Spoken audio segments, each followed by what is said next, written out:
மேக்னெட்டை வந்து இப்போ நம்ம ரிமூவ் பண்ணுறோம். மேக்னெட்டை ரிமூவ் பண்ணதுக்கு அப்புறமா பார்த்தீங்கன்னாக்கா one way balls one way கியரும் எந்தளவுக்கு ரஸ்ட்டு ஃபார்ம் ஆகிருக்குன்னு பாருங்கள். அது கையில் வந்து சாஃப்டாக எடுக்கணும், அது கையில் சாஃப்டாகவே வரலை. ஏன்னா கிராங்க் ஷாட்டோட செட்டாகவே சுற்றிட்டுருக்கு. அது இப்போ வரலன்னொடனே ஒரு ஸ்க்ரூ டிரைவரை போட்டு நம்பி தான் எடுக்கிற நிலைமையில் இருக்குது.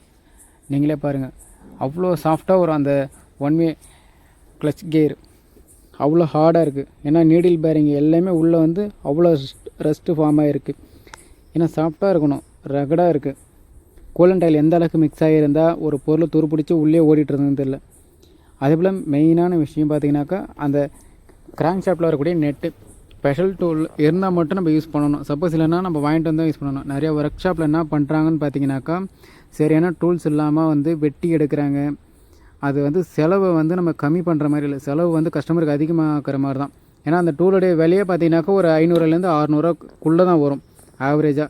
அதை நம்ம சரியாக முறையாக வாங்கிட்டு வந்து பயன்படுத்தினா தான் நல்லாயிருக்கும். நிறைய ஒர்க் ஷாப்பில் பண்ணுறாங்க, ஆனால் ஒரு சில பேர் வந்து கரெக்டாக பண்ணுறாங்க டூலை வச்சு. இப்போ நம்ம பேலன்ஸ் வெயிட்ரு கீரனுடைய 6mm அலங்கி போல்ட்டையும் லூஸ் பண்ணி எடுக்கிறோம்.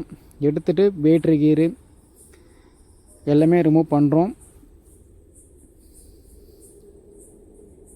அவ்வளோ டைட்டாக தான் இருக்கும். ஏன்னா அந்த இடத்துக்கு சரியான டூல்ஸ் யூஸ் பண்ணால் தான் நமக்கும் நல்லது.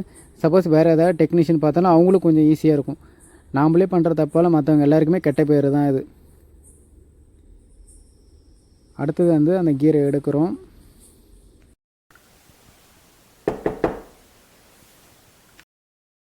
சென்ட்ரிக் கேஸ் ஓப்பன் பண்ணுறதுக்கு முன்னாடி பார்த்தீங்கன்னாக்கா இன்ஜினில் வரக்கூடிய 4 போல்டு அதை சுற்றி வரக்கூடிய அவுட்ரு போல்டு 8mm ஃபுல் போல்டையும் லூஸ் பண்ணி எடுத்து விடணும். எடுத்ததுக்கு அப்புறமா பார்த்தீங்கன்னாக்கா இன்ஜினுடைய சென்ட்ரிக் கேஸை ஓப்பன் பண்ணுறோம்.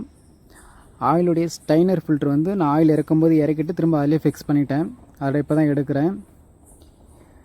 இன்ஜினுடைய கிராங்க் ஷாஃப்ட்டு வெயிட்ரு கியரு இருக்குது. ரைட் சைடு கேஸ் வந்து கீழே இருக்குது. அதில் வந்து பார்த்தீங்கன்னாக்கா கியர் பாக்ஸ் இருக்குது. கூலண்ட் ஆயில் இன்ஜின் ஆயிலும் மிக்ஸ் ஆகிருந்தால் எப்படி ஓடி இருக்குன்னு பாருங்கள். கிராங்க் ஷாஃப்ட் சவுண்டு எப்படி இருக்குன்னு நீங்களே பாருங்கள்.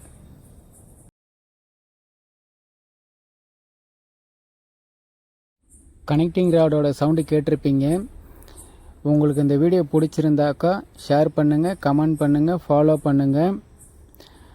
ஃபுல் ஸ்பேரை நம்ம அரேஞ்ச் பண்ணதுக்கப்புறமா நான் உங்களுக்கு வந்து ஃபுல் வீடியோவாக அப்லோட் பண்ணுறேன்.